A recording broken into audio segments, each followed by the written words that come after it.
Ademais da Edil de Cultura Antía Alberte, o acto inaugural da exposición dos traballos presentados á 17ª edición do Premio Internacional de Arte Gráfico Jesús Núñez, que organiza a Deputación da Coruña, asistiron o alcalde Luís Pérez Barral e o edil Juan Luís Furones.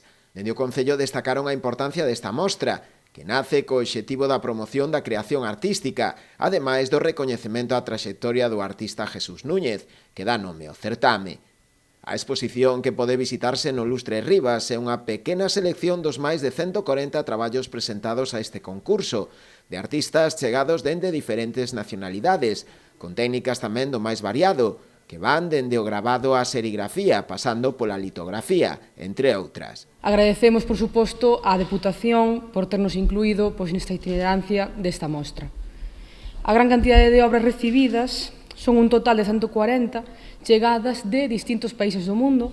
Tedes a oportunidade de gozar de diferentes disciplinas técnicas. Temos aquí grabados, litografías, xilografía, serigrafía, etc. Unha exposición achéganos a artistas de nivel internacional, chegados de todas as latitudes do planeta, e que ademais nos vai permitir que, xa que esta obra vai a permanecer durante un mes no Lustre Rivas, a finais de xaneiro tamén poderá acoller visitas dos centros escolares de Ribeira e, polo tanto, estaremos ya chegando este tipo de obras ás persoas máis mozas do noso municipio. A mostra con carácter itinerante poderá visitarse ata finais do mes de xaneiro.